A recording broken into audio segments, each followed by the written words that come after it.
Escuchemos las palabras de este primer abogado que representa la defensa chilena.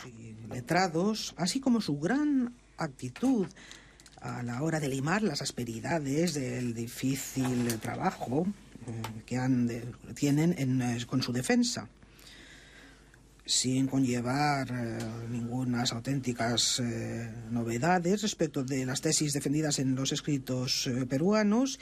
Esta primera ronda, no obstante, aportó un conjunto de sorpresas, pequeñas o grandes, por muy relativas que sean. Destacadamente, podría haber parecido sorprendente que el letrado Bundy recalque la falta de existencia de fronteras marítimas, de las que sin embargo había señalado la importancia en la excelente obra titulada Maritime Boundaries, en el capítulo cuyo título es State Practice in Maritime Delimitation, práctica estatal en la delimitación marítima. En esta obra de referencia se encuentra no solamente la mención, sino la representación cartográfica de las fronteras de las que él mismo dice que fueron establecidas por vía de acuerdo entre Chile y el Perú, así como entre el Perú y el Ecuador. Sin embargo, este ejemplo, si se toma entre muchos otros, parecería ser prácticamente anecdótico en relación con la acentuación radical de una tendencia que hasta entonces se había manifestado con mucha más prudencia en los escritos peruanos. Consiste a no poner en tela de juicio el hecho de que la Declaración de Santiago sea efectivamente un tratado que conlleva unas disposiciones auténticamente normativas, algunas de las cuales también se corresponden a la delimitación de las fronteras marítimas. Sin duda, la memoria y la réplica peruanas ya nos habían puesto en nuestra presencia un cierto malestar manifiestamente resentido por el Perú a la hora de abordar la cuestión, que por otra parte es completamente fundamental, de la índole jurídica propia de la Declaración de Santiago, su naturaleza jurídica. De esta manera hemos podido asistir al deslizamiento progresivo de la semántica peruana, cuya lista, en última instancia, incompleta, podrán hallar en la pestaña número 31 de su legajo. Aquí solamente daré algunos ejemplos. Al principio de la memoria, el tono es aún radical. La declaración se concibió no como un tratado, sino como una proclamación de la política marítima internacional de los tres estados. Sin embargo, enseguida, el Perú introduce la idea de que esta naturaleza no convencional habría evolucionado a lo largo del tiempo. Siempre, en su memoria, continúa diciendo de la misma declaración que inicialmente se había concebido como un documento indicativo, que adquirió la condición de tratado. Cambiando de opinión, como si se diera cuenta del peligro que ese reconocimiento podía hacer correr a sus propias tesis, la réplica peruana vuelve inicialmente a la tesis inicial, según la cual la declaración no era nada más que un documento declarativo, provisional, o incluso un instrumento puramente político, del que consiente, sin embargo, admitir que llegó a ser tratada como si fuera un tratado. Entonces, a principios de la semana pudimos ver este vals de dudas peruanas, pero la amplitud de los pasos de tango realizados hasta entonces se redujo radicalmente hasta no poner en tela de juicio la realidad convencional de la declaración, hasta tal punto que he debido modificar el texto de los alegatos que yo mismo había preparado, y que he de confesar, señor presidente, siempre es doloroso para un letrado en mis circunstancias. Sin duda, encontramos en los propósitos de mi eminente colega, el profesor Vaughan, la prudencia bien templada de los primeros días. Nos decía el martes pasado que la declaración, como mucho, era un paso inicial, una manifestación, no es un acuerdo autoaplicable. lo cual, sin embargo, aunque solamente fuera de forma involuntaria, era una forma de reconocer que efectivamente era un acuerdo. Sin embargo, rápidamente nuestros distinguidos oponentes no pudieron hacer otra cosa que apoyarse en la Declaración de Santiago, y ello para defender precisamente el concepto que tienen de los derechos, que también reconocen de esta manera que encuentran su justificación y su fundamento en ese mismo instrumento.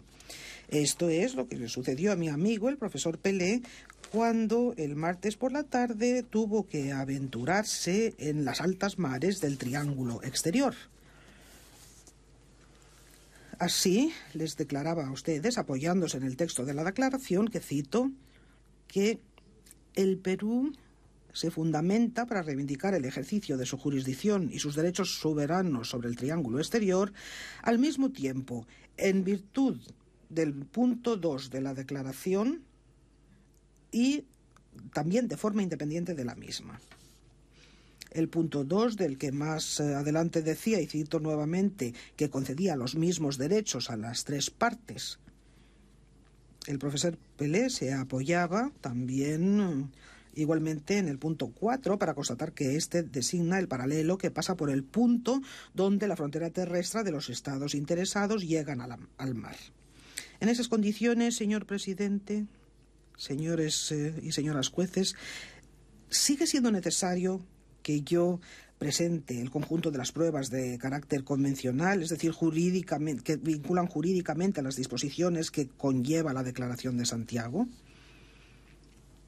Lo que me lleva a responder de forma positiva, a pesar de la atenuación muy sensible de las tesis peruanas al respecto, es que Perú, a pesar de replegarse con prudente estrategia, no ha eliminado plenamente la dualidad de sus tesis respecto de la declaración, que a veces se percibe como una proclamación política, a veces se utiliza como el fundamento jurídico para sus pretensiones.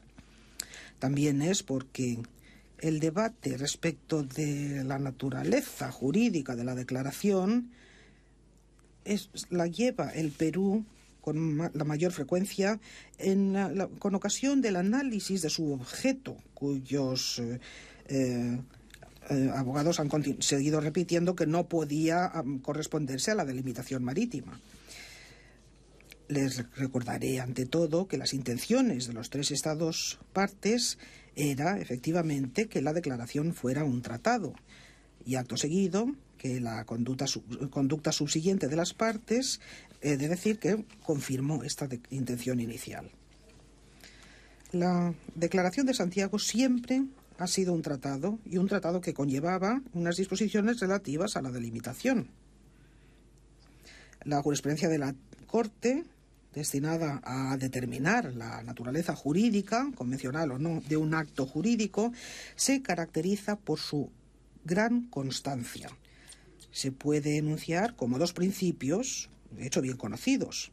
En primer lugar, la forma y en particular el título, la descripción del acto, no tienen pertinencia para su naturaleza jurídica. Y en segundo lugar, lo que sí es determinante es la intención de las partes, tal como se manifiesta por el texto y el contexto del instrumento en cuestión. La indiferencia del título y de la forma de la Declaración de Santiago, esto es algo que voy a examinar muy brevemente, puesto que parece que ya está admitido por la otra parte. En derecho internacional, el título de un instrumento, tal como lo eligen las partes, no afecta de modo alguno su calificación. Como ya lo ha dicho la Corte en la causa del sudoeste africano, en el momento del examen de las excepciones preliminares, la terminología no es un elemento determinante en cuanto al carácter de un acuerdo o un compromiso internacional. En la práctica de los Estados y de las organizaciones internacionales, al igual que en la jurisprudencia de los tribunales internacionales, se pueden hallar unos usos muy variados. Fin de la cita. Esta evidencia se retoma constantemente por la jurisprudencia internacional que se inspira en la alta jurisdicción de esta Corte. Hay muchos instrumentos que se titulan declaraciones y cuya calificación de tratado, sin embargo, nadie duda.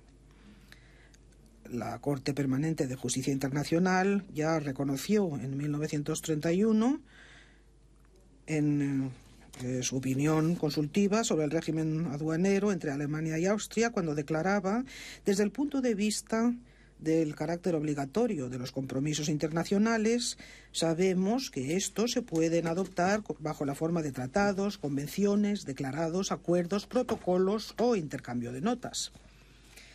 Fin de la cita. En una fecha más próxima a nosotros, en el asunto relativo a la frontera terrestre y marítima entre Camerún y Nigeria, la alta jurisdicción de esta Corte llegó a afirmar, a propósito de los acuerdos de delimitación, que la Corte estima que la declaración de Marúa constituye un acuerdo internacional formalizado por escrito entre Estados y por el que se traza una frontera. Por consiguiente, se rige por el derecho internacional y constituye un tratado en el sentido de la Convención de Viena sobre el derecho de los tratados. Fin de la cita. Por otra parte, esto es lo que Perú se ve obligado a reconocer en su réplica. Sea como fuere, las observaciones depreciativas respecto del texto de la declaración que efectuó el martes por la mañana el profesor Lowe, cuando todavía creía poderse apoyar sobre el hecho de que la declaración no conlleva artículos titulados como tales, me lleva a recalcar aquí las similitudes que existen entre la declaración de Marúa, a la que ya he hecho referencia, y la de Santiago. En cada una de estas dos declaraciones, los signatarios no se designaron formalmente como partes.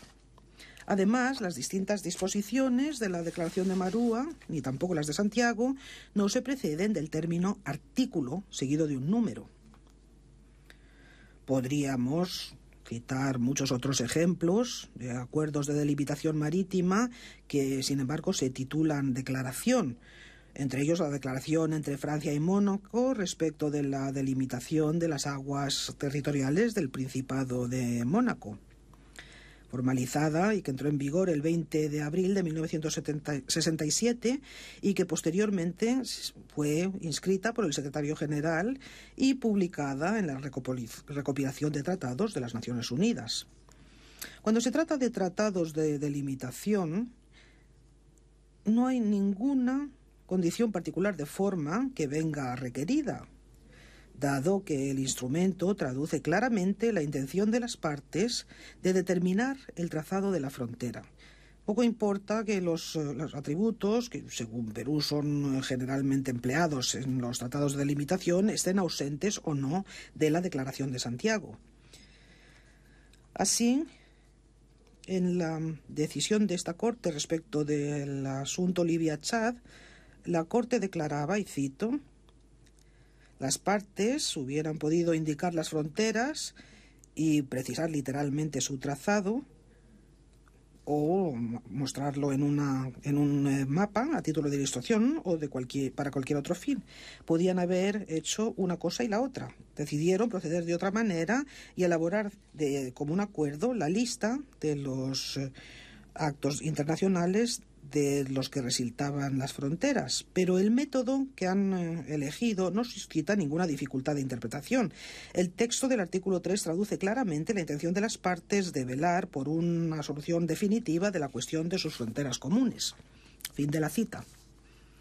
En el asunto del templo de Preaviar, la Corte había reconocido que una referencia general bastaba para demostrar la intención común de las partes de delimitar una frontera, cuando decía la mención de la línea divisoria de las aguas en el artículo 1 de la Convención de 1904 no era sino una forma evidente y cómoda de describir la frontera objetivamente, si bien en términos generales. Fin de la cita.